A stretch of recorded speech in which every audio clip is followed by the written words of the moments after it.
Hello fellow Star Wars fans, it is Star Raptor here coming at you with another Star Wars Resistance review. I do these every single week. Today we are talking about Season 2, Episode 9, titled The Voxx Vortex 5000, where Kaz, Yeager, and a crew need to make a little bit of extra money to keep the Resistance going aboard the Colossus, so they stop at a location that Hype is familiar with. He had this acquaintance of this Hutt, Frankie the Hutt, and he has them doing a race to get this money. And well, this episode pretty much was like episode 1, the Phantom Menace in space, whereas if they didn't win the race, they become basically slaves to this Hutt. So not a lot has changed with the Hutts over the years since the defeat of Jabba. So talking about this episode, I will put it out there that I wasn't a fan of this episode.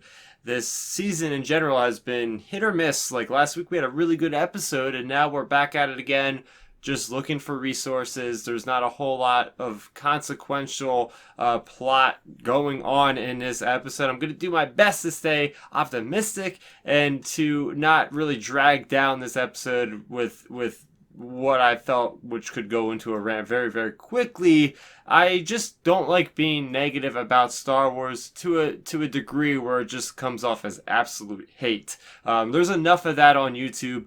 I will state my criticisms, but I'm not gonna just tear down the creators and say like make threats to the creators. Like that's just absolutely ridiculous. We know the demographic for what this show is aimed at, and so far they've been sticking to their guns. They've really kind of catered to that 7-year-old to 8-year-old range, and as a 29-year-old, I'm still getting plenty of entertainment from this show, and that is awesome. And it's a Star Wars, and I think we do hold Star Wars up on a higher pedestal, especially with things that are awesome, like The Mandalorian, which is on the complete other spectrum, aimed for a more mature audience. But let's just jump into this, shall we? I will start off with the good. And the fact that we get a cool Phantom Menace kind of vibe from this episode where they have to race for their lives, but then we also have some other Phantom Menace connections, as in the droid starfighter, which very much looks like a modified Vulture fighter, which is really, really cool. And just the fact that they're going back to the roots of season 1, where this whole show's premise was these racers on the Colossus, and what would they do if the First Order came into power at their own place of where they live, and what would they react to, and we get to revisit that in a different state of the galaxy.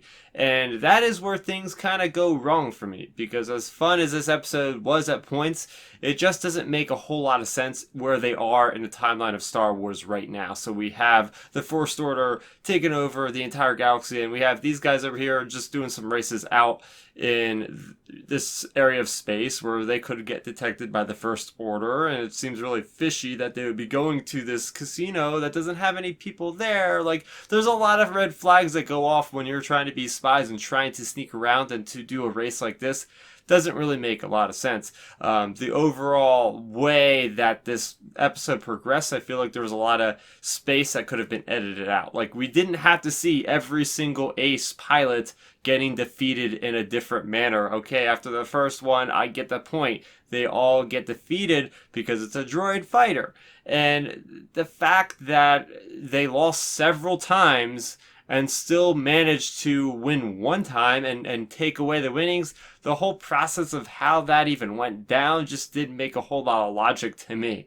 So that also kind of threw me off. Another thing I didn't really enjoy is, I enjoyed the fact that Hype Phazon got another episode. I'm not enjoying the fact that we still have all these other ace characters that we do not know anything about. Like, I don't understand why Hype Phazon is getting all this glory. I would love to see Bo Keeble. Like, why is he this quiet, like a platoon type character? Call Dory, definitely this ex-Imperial pilot. Like, there's so many cool characters that we only have 10 episodes, and that's another thing. Like, an episode like this feels like it could have been in season 1.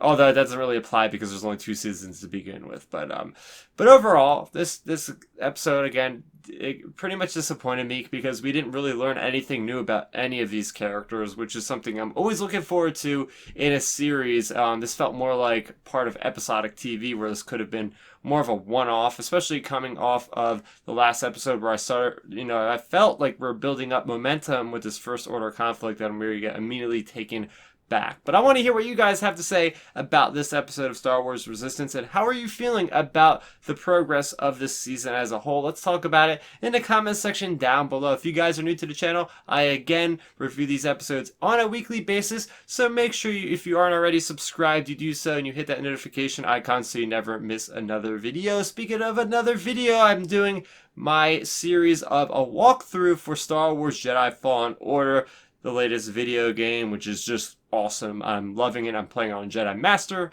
difficulty. I'm also doing reviews on a weekly basis for, as I mentioned, The Mandalorian. So make sure you check out all of that content if you're a Star Wars fan. I do hope you enjoy it. That is going to do it for me, Star Up There. Thank you so much for watching, and may the Force be with you always. Thanks for checking out the video. Please hit that thumbs up symbol. It helps me know that I'm making content that you guys enjoy. And if you enjoyed this video, I also include 2 videos down below you guys should check out. And please consider subscribing to this channel. It helps support me, and it notifies you guys of when I get new videos up on the channel. You can also contact me on Twitter, Facebook, and Instagram @StarRaptor.